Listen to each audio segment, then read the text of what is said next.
Hello world! Welcome to Play It, where we share know-how in game dev industry and try to look at the games under the hood in a way that even your grandma or grandpa can understand it.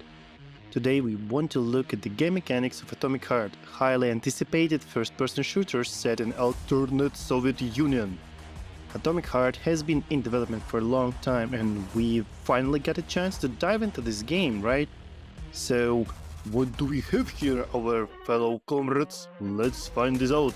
The Atomic Heart is the game that combines elements of horrors, stealth, and action. You play as a special agent sent to investigate a secret facility where something has gone terribly wrong, as always in Soviet Union, you know? You'll encounter various enemies such as mutated creatures, robots, and hostile soldiers. You will also have a nice variety of weapons and gadgets such as cans, melee weapons, grenades, and grappling hook. And one of the most interesting aspects of Atomic Heart is a dynamic environment. The game features a destructible and interactive world where you can use objects as weapons or cover, or trigger environmental hazards to your advantage.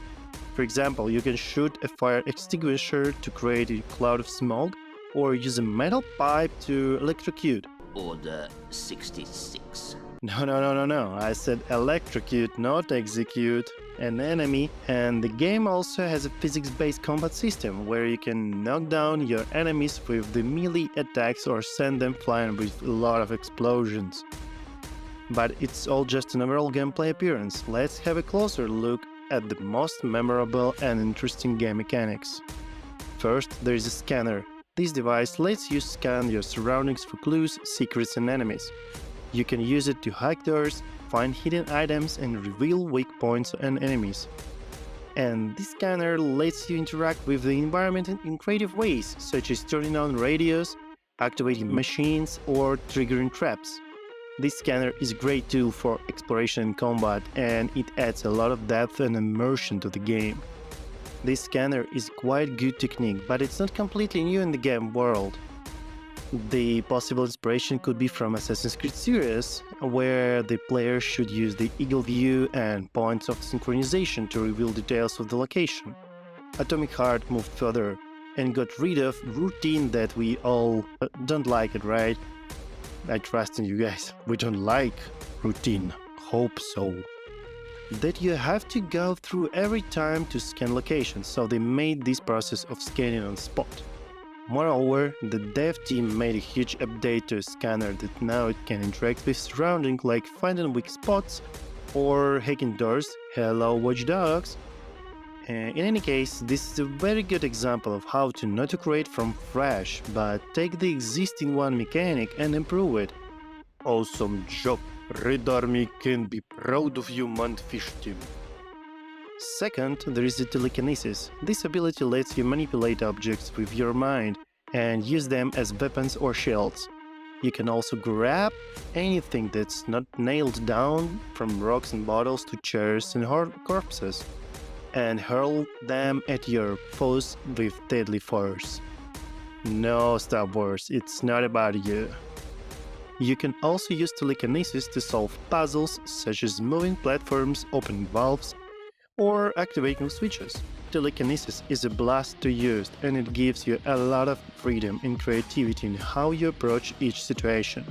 Again, awesome work of game designers from Mantfish. They took really old mechanic that has been used in Half-Life series and also upgraded it, letting users solve in-game puzzles using surroundings.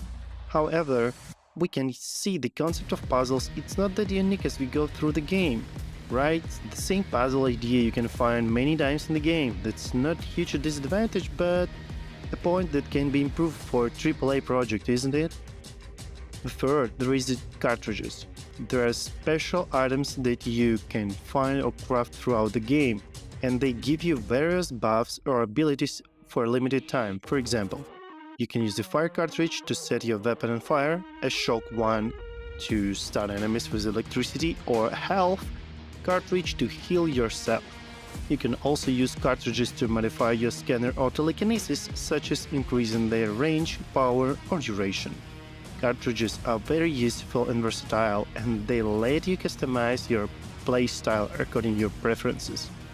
That's one we love personally more in our studio, as we are more MMORPG lovers, and we would like to think that this idea came from this area. Really. The basic idea is the same, but it's good that they made it more creative instead of just using common stuff, right? So again, very good job from Atomic Heart team.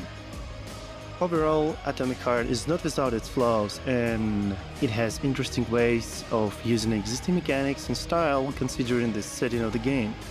However, after playing for a while, it loses its charm because of repetitiveness of these mechanics. What do you think about Atomic Heart as a game? What other game mechanics similarities you can find in it?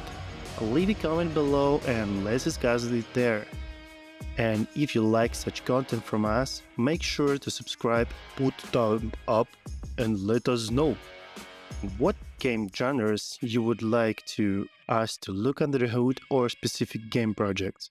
But for now, thanks for watching and have a good one from Play It with Love.